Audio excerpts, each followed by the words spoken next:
ನಮಸ್ಕಾರ. ನಾನು ನಿಮ್ಮ ನಾಣಿ. ತಲೆ ಸುತ್ತಿಗೆ ಮೊನ್ನೆ ಅಷ್ಟೊಂದು ಕಲರ್ ಹೇಳಿದ್ದೆ, ಇಲ್ಲಿ ಬ್ರೌನ್ ಕಲರ್ ಹಚ್ಚಿ ಅಂತ. ಅದೇ ರೀತಿ ಇವತ್ತು ಜಸ್ಟ್ ಕಾಳುಗಳನ್ನ ಇಟ್ಬಿಟ್ಟು ನಿಮ್ಮ ತಲೆ ಸುತ್ತೋದು ಹೇಗೆ ಕಡಿಮೆ ಮಾಡೋದು ಅಂತ ಹೇಳ. ಜಸ್ಟ್ ಈ ಭಾಗದಲ್ಲಿ 2 ಕಾಳು ಮೆಣಸು ಇಟ್ಬಿಟ್ಟು ಟೇಪ್ ಹಾಕಿ.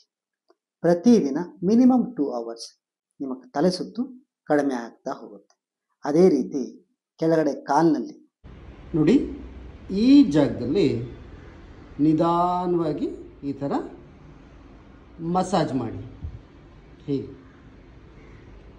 ನಮ್ಮ ಕಾಲು ಹೆಬ್ಬೆರಳಿಂದ ಈ ಕಿರುಬೆರಳು ಸೈಡ್ ಆ ಜಾಗದಲ್ಲಿ ಡೈಲಿ ಸ್ವಲ್ಪ ಮಸಾಜ್ ಮಾಡಿ ಮಲ್ಕೊಳ್ಳಿ ಅಥವಾ ಮಸಾಜ್ ಮಾಡ್ತಾ ಇರಿ.